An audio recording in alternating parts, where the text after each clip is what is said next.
Oh, ngayon ho, mga boss, 'di ba nakita na natin yung kaduwagan, yung pagiging takot ni Baste Duterte. Siyempre ho, mga kababayan, nung bata tayo kapagka hindi natin kaya yung kalaban at alam natin gugulpihin tayo nung kalaban, susumbong tayo kay kuya.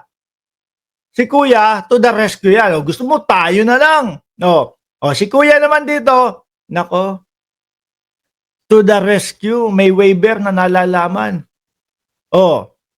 Kung mapuruhan siya at mamatay, tingin ko hindi. Sanay sa combat yang si General Torre, no? Yung kapatid mo, parang yung tattoo lang nun, pang-design lang ho, mga kababayan. Tingin ko hindi pa nakakaranas yun nung talagang totoong bugbugan ho. Bonjing na bonjing ang itsura ni Baste. Di ba? Bonjing na bonjing ho ang itsura ni Baste Duterte, mga kababayan. Yun, tingin ko kapag ka nasuntok sa bodega yon, tapos yun. Sabi nung kuya, mga bossing, dahil nga yung bunso, wala na, kinabahan na po, mga kababayan. Kung mapuruhan siya at mamatay, makukulong ang kapatid ko. Hindi, baka makulong din yan. No? Sa ICC din ang bagsak niyan. Bakit to? Naalala nyo, nung nagdeklara ng laban kontra droga si Baste doon sa Davao? Naalala nyo yun? 3 araw, ilan ang patay agad? 8 agad ang patay. Di ba? Inudyukan ni Davao City, First District Representative Paulo Duterte, si Philippine National Police Chief General Nicolas Torre III, na pumirma ng waiver. Pulong, baka mamaya pumirma yan. Di ba? Baka mamaya pumirma yan, tapos iba-iba na naman ang idadahilan ninyo. Baka mamaya sige, pipirma ako. Ngayon din. Tapos kung ano-ano, sasabihin nyo, patola talaga si General Torre, baka yun naman ang sabihin ninyo. Di ba? Sabihin nyo, aminin nyo na talaga na duwag yung kapatid mo. Urong ang bayag. Di ba? Tapos ang usapan. Di ba, Sir Junior Domingo? Tapos ang usapan dyan agad, mga bossing. Pag inamin nila, wala, hindi po talaga papalag ang aking kapatid. At pag paumanhin nyo na po, nadala lang po ng galit yung aking kapatid. Pero hindi totoong papalag kay General Torre. Kung ano-ano pa yung mga nyo, waiver. Diba, sabi ni Zero Bytes, gusto lang niya makalaban ni Baste. Yung di makalaban at nakagapos. Yun ho ang nakikita natin sa kanila. No? Yung tipong pag sila ho ang bumanat, mga bossing, hindi ka pwedeng rumesback sa kanila. Yun yung mga gusto nilang kalaban. Yung tipong sila lang ang nambubuli. Hindi pwedeng sila ang bubulihin mo. Tuloy. Inudyukan ni Davao City First District Congressman Paulo Duterte. Congressman pa pala to. Hindi natin masyadong nakikita sa Congress.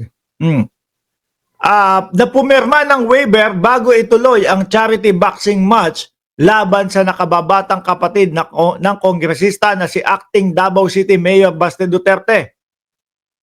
Sa ilalim ng waiver, absuelto raw dapat si Mayor Duterte sa anumang legal liability sakaling may mangyaring masama sa boxing match. Tingin ko ho, mga bossing, bukas ng umaga, makikita nyo po si General Torre. Magsasign ng waiver yan para dito. Ano pa kaya ang idadahilan nila kapag pumirma ng waiver si General Torre? Siguro ubus na ho ang dahilan niya, mga yan. Dapat matuloy na yan. Baka ayaw po nilang magasgasan yung pestlock nung kapatid nila. Ayaw magasgasan ng mga DDS yung mukha ni Baste Duterte kasi gwapo daw po. Sabi ng mga DDS, gwapo to the max si Baste, no? Kaya wala nang bubugbugin sa mukha ni Torre kay Baste, meron pa kasi gwapo to the max.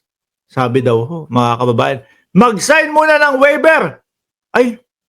Ganun, may pagpa-drug test na. Sino ba, si Torre lang? Si Torre lang ang magpapa-drug test? O baka sabihin mo na naman, Pulong is buong mga nakaupo sa gobyerno. Malabo yun kung ganun. Di ba?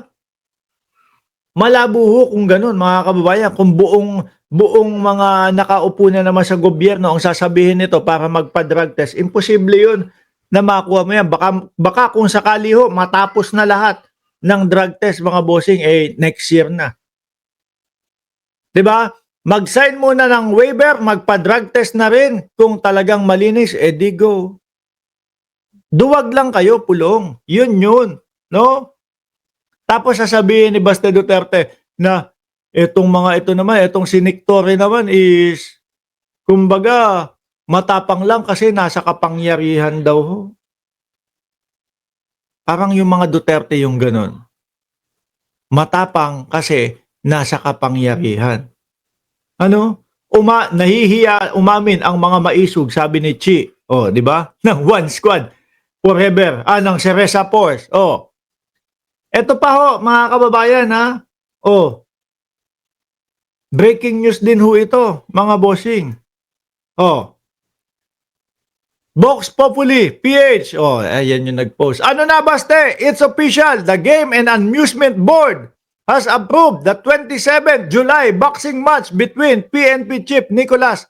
May asma pa nga dyan. Nicolas Asma Torre versus Davao Mayor El Takbo Supremo.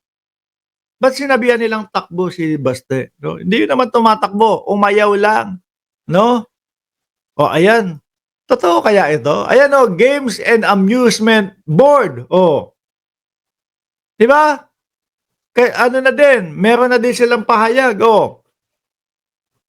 Di ba? Tingnan nyo. Recommend a qualified and accredited referee to officiate the Torre Duterte boxing. Sino ba?